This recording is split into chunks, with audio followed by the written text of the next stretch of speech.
Mateus 26. Tendo dito essas coisas, disse Jesus aos seus discípulos: Como vocês sabem, estamos a 2 dias da Páscoa, e o Filho do Homem será entregue para ser crucificado. Naquela ocasião, os chefes dos sacerdotes e os líderes religiosos do povo se reuniram no palácio do sumo sacerdote, cujo nome era Caifás, e juntos planejaram prender Jesus à traição e matá-lo. Mas diziam: não durante a festa, para que não haja tumulto entre o povo. Estando Jesus em Betânia, na casa de Simão, o leproso, aproximou-se dele uma mulher com um frasco de alabastro, contendo um perfume muito caro. Ela o derramou sobre a cabeça de Jesus quando ele se encontrava reclinado à mesa. Os discípulos, ao verem isso, ficaram indignados e perguntaram: por que este desperdício? Este perfume poderia ser vendido por alto preço e o dinheiro dado aos pobres. Percebendo isso, Jesus lhes disse: por que vocês estão perturbando essa mulher? Ela praticou uma boa ação para comigo. Pois os pobres vocês sempre terão consigo, mas a mim vocês nem sempre terão. Quando derramou este perfume sobre o meu corpo, ela o fez a fim de me preparar para o sepultamento. Eu lhes asseguro que em qualquer lugar do mundo inteiro, onde este evangelho for anunciado, também o que ela fez será contado em sua memória. Então, um dos 12, chamado Judas Iscariotes, dirigiu-se aos chefes dos sacerdotes e lhes perguntou: o que me darão se eu o entregar a vocês? E lhe fixaram o preço, 30 moedas de prata. Desse momento em diante, Judas passou a procurar uma oportunidade para entregá-lo. No primeiro dia da festa dos pães sem fermento, os discípulos dirigiram-se a Jesus e lhe perguntaram: onde queres que preparemos a refeição da Páscoa?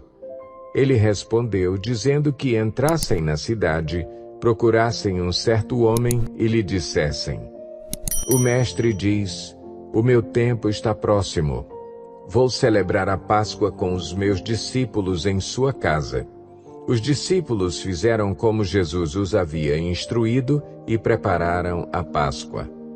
Ao anoitecer, Jesus estava reclinado à mesa com os 12. E, enquanto estavam comendo, ele disse: digo-lhes que certamente um de vocês me trairá. Eles ficaram muito tristes e começaram a dizer-lhe um após outro: com certeza não sou eu, Senhor. Afirmou Jesus: aquele que comeu comigo do mesmo prato há de me trair. O Filho do Homem vai, como está escrito a seu respeito, mas ai daquele que trai o Filho do Homem. Melhor lhe seria não haver nascido.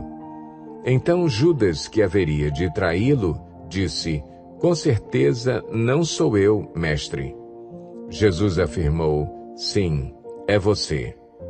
Enquanto comiam, Jesus tomou o pão, deu graças, partiu-o e o deu aos seus discípulos, dizendo: tomem e comam, isto é o meu corpo. Em seguida tomou o cálice, deu graças e o ofereceu aos discípulos, dizendo: bebam dele todos vocês.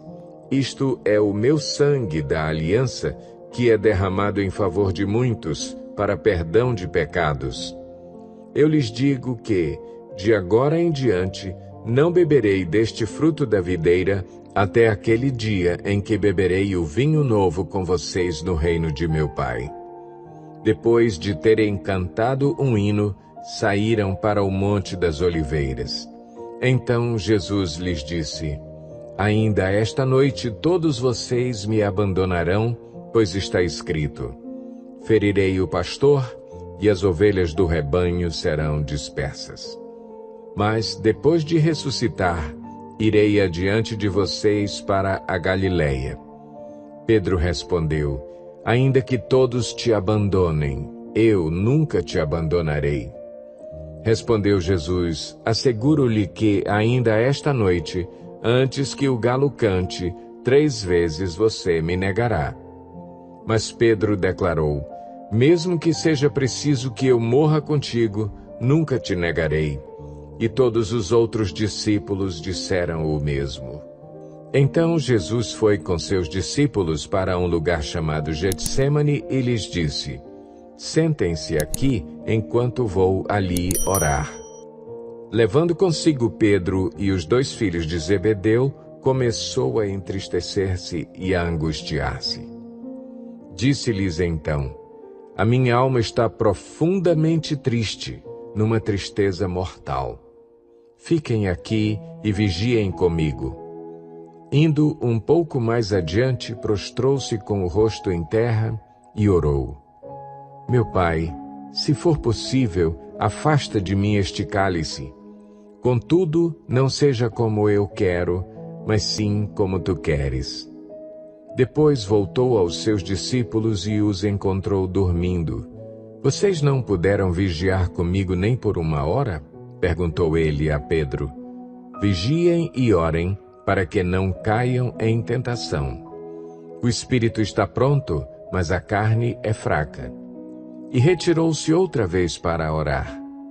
Meu Pai, se não for possível afastar de mim este cálice sem que eu o beba, faça-se a tua vontade. Quando voltou, de novo os encontrou dormindo, porque seus olhos estavam pesados. Então os deixou novamente e orou pela 3ª vez, dizendo as mesmas palavras. Depois voltou aos discípulos e lhes disse: vocês ainda dormem e descansam? Chegou a hora. Eis que o Filho do Homem está sendo entregue nas mãos de pecadores. Levantem-se e vamos. Aí vem aquele que me trai. Enquanto ele ainda falava, chegou Judas, um dos 12.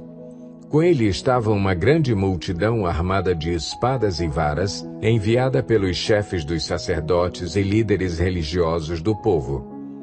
O traidor havia combinado um sinal com eles, dizendo-lhes: aquele a quem eu saudar com um beijo, é ele, prendam-no.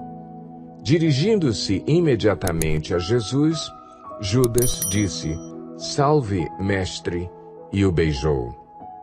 Jesus perguntou: amigo, o que o traz? Então os homens se aproximaram, agarraram Jesus e o prenderam. Um dos que estavam com Jesus, estendendo a mão, puxou a espada e feriu o servo do sumo sacerdote, decepando-lhe a orelha. Disse-lhe Jesus: guarde a espada, pois todos os que empunham a espada, pela espada morrerão. Você acha que eu não posso pedir a meu Pai, e ele não colocaria imediatamente à minha disposição mais de 12 legiões de anjos? Como então se cumpririam as Escrituras que dizem que as coisas deveriam acontecer dessa forma? Naquela hora, Jesus disse à multidão: estou eu chefiando alguma rebelião para que vocês venham prender-me com espadas e varas? Todos os dias eu estive ensinando no templo e vocês não me prenderam. Mas tudo isso aconteceu para que se cumprissem as Escrituras dos profetas. Então, todos os discípulos o abandonaram e fugiram. Os que prenderam Jesus o levaram a Caifás, o sumo sacerdote, em cuja casa se haviam reunido os mestres da lei e os líderes religiosos. E Pedro o seguiu de longe até o pátio do sumo sacerdote, entrou e sentou-se com os guardas para ver o que aconteceria. Os chefes dos sacerdotes e todo o sinédrio estavam procurando um depoimento falso contra Jesus para que pudessem condená-lo à morte. Mas nada encontraram, embora se apresentassem muitas falsas testemunhas. Finalmente se apresentaram 2 que declararam: este homem disse: sou capaz de destruir o santuário de Deus e reconstruí-lo em 3 dias. Então o sumo sacerdote levantou-se e disse a Jesus: você não vai responder à acusação que estes lhe fazem? Mas Jesus permaneceu em silêncio. O sumo sacerdote lhe disse: exijo que você jure pelo Deus vivo. Se você é o Cristo, o Filho de Deus, diga-nos. Tu mesmo o disseste, respondeu Jesus. Mas eu digo a todos vós, chegará o dia em que vereis o Filho do Homem assentado à direita do Poderoso e vindo sobre as nuvens do céu. Foi quando o sumo sacerdote rasgou as próprias vestes e disse: Blasfemou! Por que precisamos de mais testemunhas? Vocês acabaram de ouvir a blasfêmia. O que acham? É réu de morte, responderam eles. Então, alguns lhe cuspiram no rosto e lhe deram murros. Outros lhe davam tapas e diziam: Profetize-nos, Cristo. Quem foi que lhe bateu? Pedro estava sentado no pátio e uma criada, aproximando-se dele, disse: Você também estava com Jesus, o Galileu. Mas ele o negou diante de todos, dizendo: Não sei do que você está falando. Depois saiu em direção à porta, onde outra criada o viu e disse aos que estavam ali: Este homem estava com Jesus, o Nazareno. E ele, jurando, o negou outra vez: Não conheço esse homem.